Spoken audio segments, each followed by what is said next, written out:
login yung unang tinitaw, once na na-confirm yung password at saka yung username, pupunta siya syempre sa home. Ngayon, kung magre-react siya, kung wala siyang account, pupunta siya dun sa sign up. Ang punta niya dito sa baba, yung isang page wherein pwede tayo mag-create ng account. Okay? So, okay na tayo dito muna sa Flutter Pro. Tapos itong login, once na nag-login siya, home lang yung pupuntahan niya. So, automatic na siya. So, papakita ko yung mga action na nilagay ko dun sa login sa kanong sa sign up. Okay? Then, set up po muna natin yung Firebase. Okay? So, doon po kayo sa console. Diba meron tayong Firebase nyo lang siya.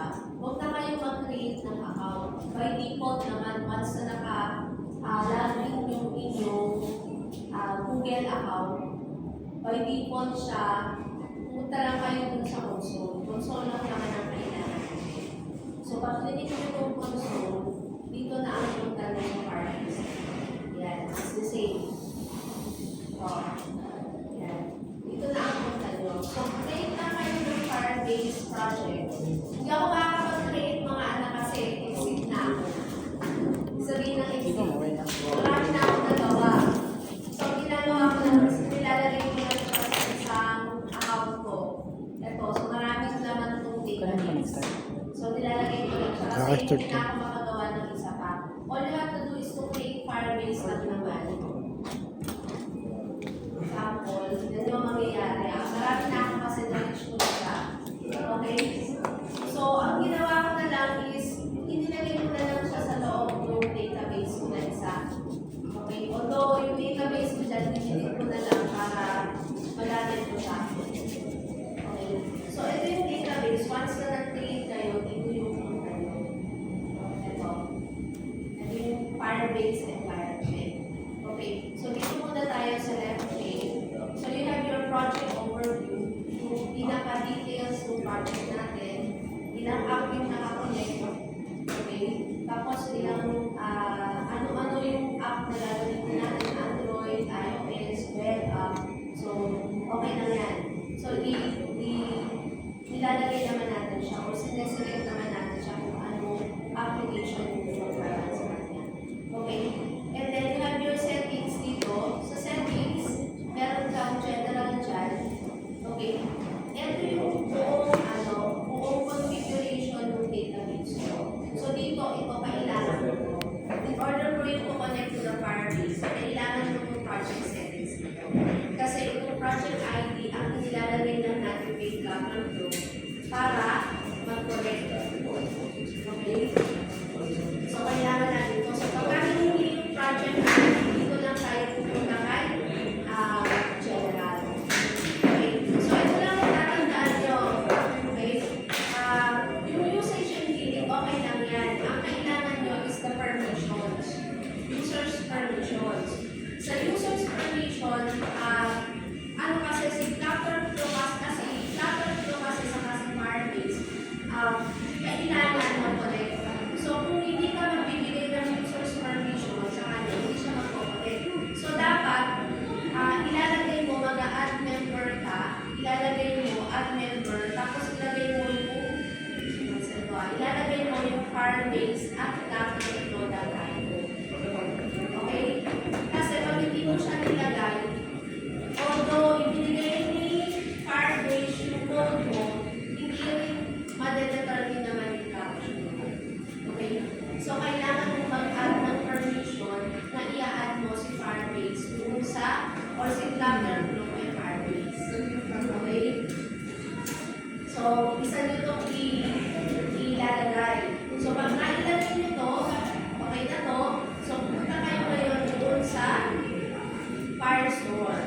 Okay? Sa Firestore, nandito yung database natin. Okay?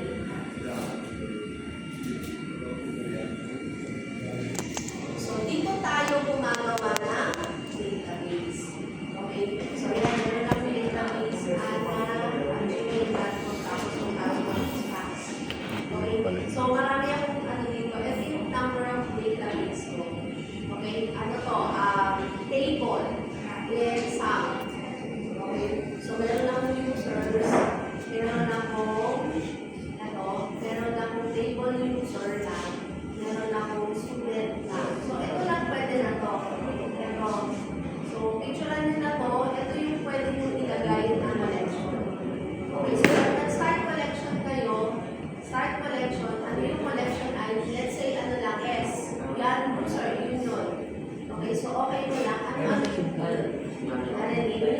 Meron po.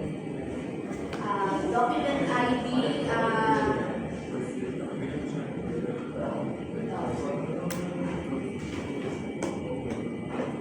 determine tayo ng document, auto ID nyo na lang siya. Here, for example, name, string siya, sample niya is listen. Tapos kung kailangan nyo pa ng another field, so maglagay lang kayo dyan ng address, string ulit, tapos sample lang is power. Okay, pag okay na, again, yung document ID, pwede nyo siyang i-auto ID. Para si Firebase na yung magdedetermine ng document ID. Wherein pag nag-document ID naman kayo, minipili kasi siya. Okay? So, save nyo lang siya. Ayan, so mag-create na yung table nyo para doon sa S. Okay? Anyway, ito lang naman yung gagamitin ko yung users. So, pwede na kayo mag-create ng create time, current time, and ano yan, yung current time natin ngayon. So, create ko po April 20. Tapos, yung display name, test user na lang. Tapos, name, wala. Kung bahala na kayo, parang mga initial value lang naman siya. Tapos, itong UID, ito yung document ID na create nyo kanina. Okay? So, ano nyo lang siya, create na kayo ng collection, ng table. Kumbaga ito ay table. Okay? Table siya. Okay? Tapos, ang isa nyo pang isa-set up dyan is yung authentication. Okay? Yung authentication ay makikita nyo dito. Okay? Sa authentication,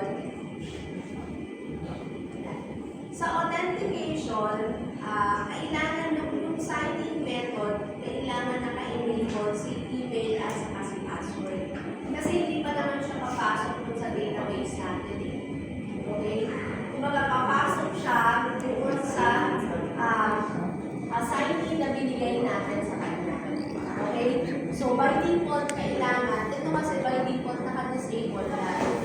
Kasi hindi naman lahat ng app ay nagpapa-email at saka nagpapa-password. So, ito, i-enable nyo to. Okay? Pag i-enable nyo to, automatic yan, kukuha siya or i-save niya yung mga lalagin natin dito sa monitor. Okay? So, ito na yung mga nalagyan ng account kanina. Okay? So, kailangan lang yung sign-in method natin naka-enable. Okay? So, natatandaan nyo yung mga kailangan natin. Lasa mo ng papel. Ulit, ang isa-set up natin is yung dito sa settings. So, kailangan tignan natin yung produce natin ng product ID kasi ito yung mag-automate natin. Tapos, dito sa authentication, pwede kayo na Ang biro ako. Ako pinapano namin yung manini. Password. Okay? Tapos dito sa Firestore,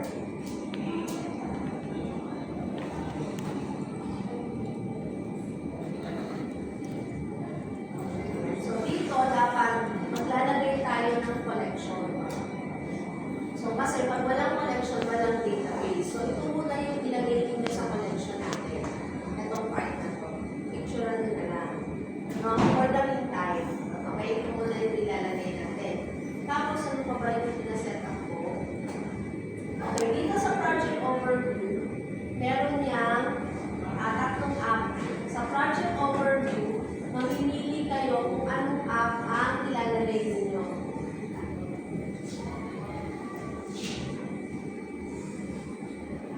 General, sorry. Sa general, meron kayo ditong app ito.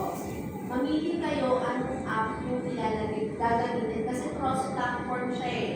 So, ibig sabihin ng cross-platform, pwede sa Android, pwede sa iOS, pwede din sa web app. So, click nyo kung anong app, ibig sabihin kung siya ba ay gagamitin nyo for Android lang, kung siya ba ay gagamitin nyo for iOS, or kung siya ba ay gagamitin nyo for web app. So, i-click nyo siya dito. So, gagamitin ko siya dun sa kanito. So, for Android, for iOS, at saka for web app. So, isi-set up nyo din siya. Sa project setting lang naman natin yung nakikita. Sa ibababa nyo lang. Okay? Tapos yung user permissions, isa-set up nyo siya, kailangan naka-add yung Firebase at Flutter.io for you to be able to connect the Firebase and the Flutter. Okay? Okay ba yun? Okay. So next, ano pa yung dapat natin i-set up? Authentication, dapat naka-enable po si sign-in method na tab, dapat naka-enable si email at saka si password. Okay? Kasi dito siya pupunta eh. Hindi pa siya pupunta dun sa pinaka-database natin. Kasi merong picture si Firebase na i-add lang natin yung user dun sa pinaka-platform. So, ito na yung nag-create. Okay? So, mamaya mag-create tayo using Flutter. Okay? Question. Natandaan niyo lahat ng isa-set up? Okay. Dito sa Flutter Flow, meron pong settings. Ano naman, sa Flutter Flow naman tayo. Sa settings niyan, meron tayo dito project name, meron tayong descriptions. Okay. So, tandaan niyo na po na dito sa settings, merong Firebase. So, click mo lang yung Firebase. Yung ID dito na nakuha natin sa general, itong part na to, ilalagay po natin dito sa Firebase project. Ay, ito yung kailangan ng Firebase para mag-collect. Okay? So, pag okay na yan, click nyo lang to and then makikita nyo na magpo-collect siya. Next step, starting again. Ayan. Pag walang error, ibig sabihin, nag-collect yung Firebase Pro doon sa Flutter Pro. Okay? Question. Tapos, gagawa kayo ng Firebase na paano nyo ginawa yung nandito may Firebase sa storage. Kung paano nyo ginawa ito kasi yung ginamit ko yung users. Kung paano nyo ito ginawa yung collection na to, gagawa kayo ng Flutter Flow using Firebase na ganito yung content para ma-manage natin yung content. Okay? So, pagka nakagawa na tayo nito, okay, so pupunta na tayo doon sa page mismo.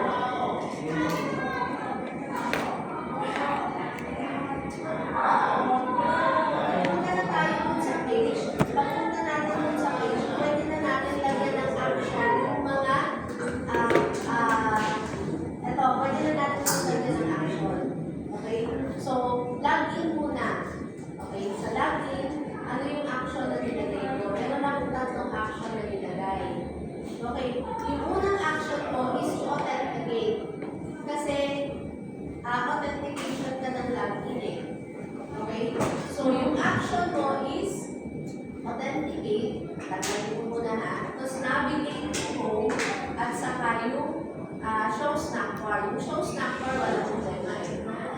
Okay?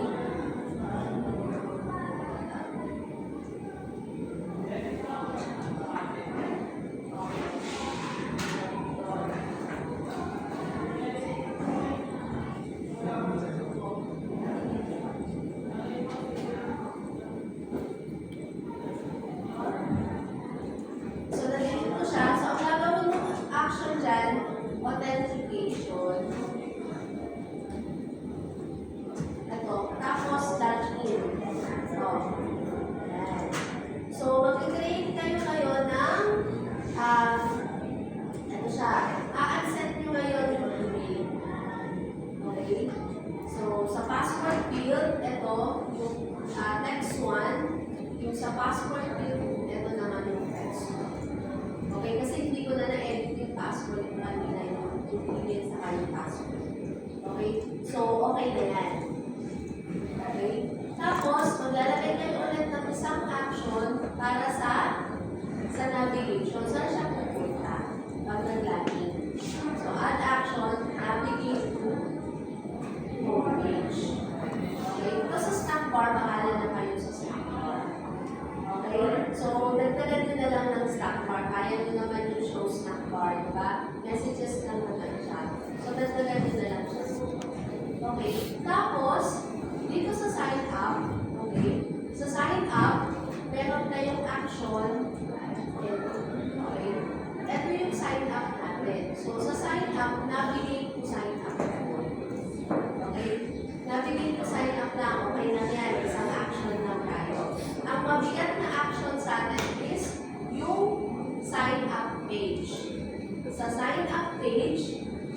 action natin doon, 3 actions tayo doon. Kasi dito authentication din, pero you need to create account. Kung kanina sa login, authentication o login, dito authentication din, pero create an account. Okay? Tapos ilalagay nyo yung mga provide na account na meron dito sa, so naglalagay ako ng email doon, naglalagay ako ng text email, naglalagay ako ng password sa confirm password. Ito yun.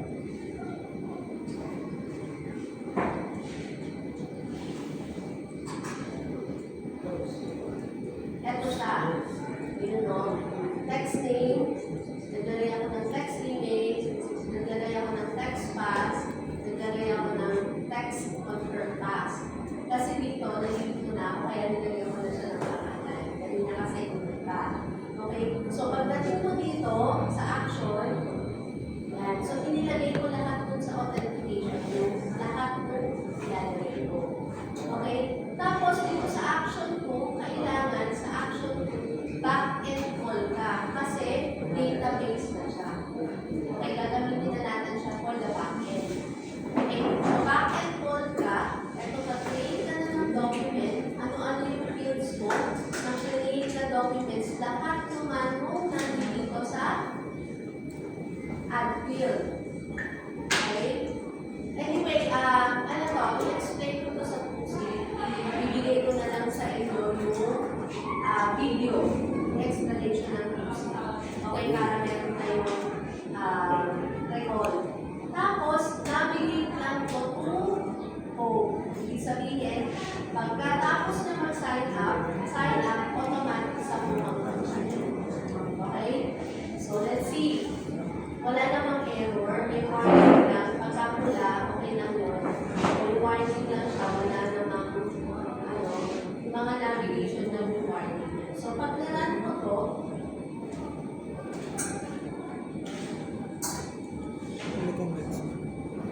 make sure lang na doon sa home, maglagay na kayo ng button to log out. Kasi nilalagay naman si platform.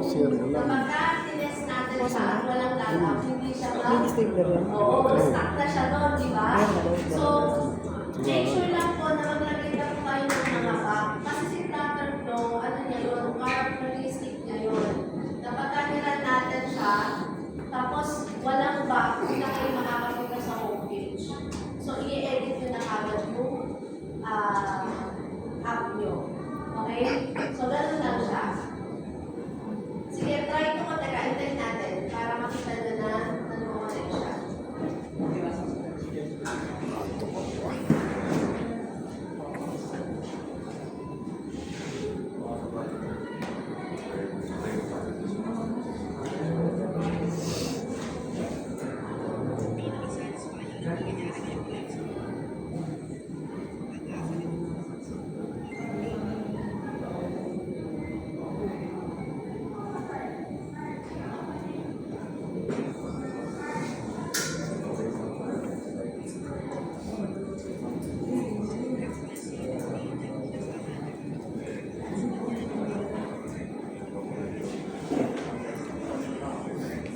Paano nila?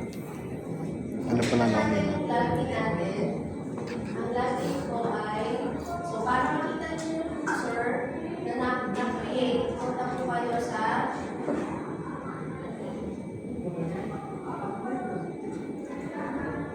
authentication and then sign in with ito yung users. So ito po yung pwede kong login. Okay? Ang email ay ito. Okay, ano na lang ako, analisel@gmail.com or analyat@password. So, test po natin. O, yung dulo na lang pala kasi itong dulo, yung 1@gmail.com. Student. So, pag-uwi na lang, student@gmail.com. Tapos, ito, 1, 2, 3, 4, 5, 6, 7, 8.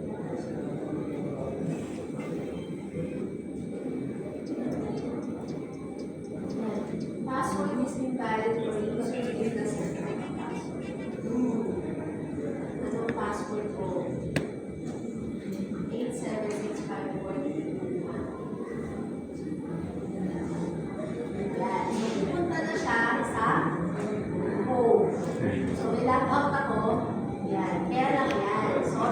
nalagyan ko pala siya ng navigation.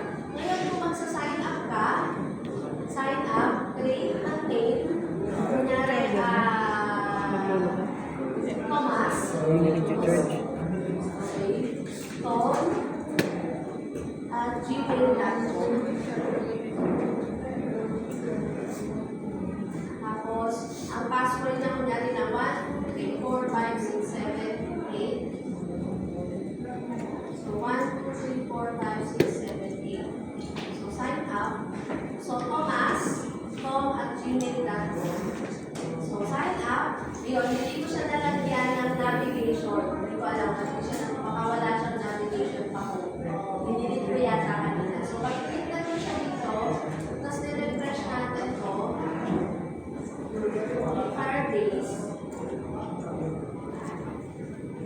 Ayun na siya, tom@gmail.com. So, ma-add na siya dito sa users mo app natin. Okay? Questions? Okay, you try to connect. Try to connect. Ngayon, kung meron kayong ibang database na alam to connect, wala namang problema. At least, kahit pa paano, yung iba na hindi, Firebase ang gamitin. Okay? Sige po. And now, start pointing with the connection.